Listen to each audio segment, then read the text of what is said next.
If you're an artist and you have a Ko-Fi, Redbubble, Etsy, Wix site, and you're posting on Instagram, Twitter, DeviantArt, but you're making less money than when you started, I need to explain why doing more is actually keeping you broke. And it's not what you think. Because here's what happened to me. When I was trying to figure this out, I thought the answer was to be everywhere too. Like, if I cast a very wide net on every single platform, there's more chances of people to see me, right? Unfortunately, that's wrong, and I'm going to show you exactly where that logic fails and what to do instead, and how you can actually figure out what works without spending months on guessing. But first, I need you to understand something. If you're spread across 6 different platforms right now and you're exhausted, it's not a you problem. The advice I see a lot of people is like, oh, I have like 6 different income streams, you have to diversify, don't put all your eggs in one basket. And it sounds smart, but it's actually terrible advice for when you're starting out, because you're learning about 6 different algorithms, 6 different content styles, and you're trying to market your art to all these different audiences, and you end up mastering none of them. And the artists who actually make money, they start on one thing first. So each platform has a learning curve that takes months to figure out. And what ends up happening is you're splitting your limited time and energy across all of them, and you're getting mediocre results instead of real results on one place. And you can't even tell what's working because you're doing so many different things. You're reformatting your posts, you're trying to post it on every single platform. And if you're posting everywhere and nothing's hitting, how do you know which platform is the problem? You want to pick one platform where your buyers actually are,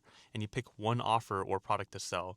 Then you pick the one specific type of person that you're selling, and you want to get that working first and then expand. So this is how real businesses scale, and they don't start with 10 products on 10 different platforms. They start with one thing and you build from there. The question you have on your mind is like, oh, what if I pick wrong? And this is where most artists get stuck as well, because they're scared to commit, because what if it's the wrong platform or the wrong niche? Here's the thing, you don't want to be too attached to it. You want to just test it out. Give it a real effort for a good week or 2 weeks, and you track what's happening. And if it's not working, then just figure out why. Is it the platform, or is it your product?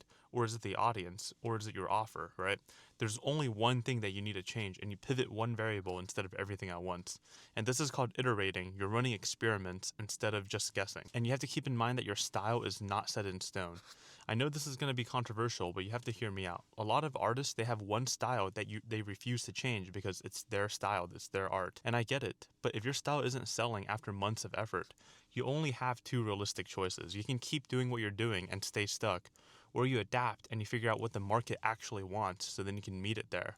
And you don't have to meet it fully there. You can still adapt some of your own style, but you need to start shifting a little bit towards what's working. I'm sure whatever platform you're on, you'll be able to see the people who are winning on those platforms. And the artists who are making money figured out where their skills intersect with what people will pay for. So here's how you actually test. You want to pick your one platform, one product, one avatar, and you want to be consistent for at least 2 weeks. And you want to track everything, like what gets engagement, what's getting saves, and what's getting actual sales. And if nothing's working after you put in that real effort, you don't want to quit. You just want to diagnose why it's not working. And change one thing at a time, right? You can change the product, you can change your positioning, you can change the audience.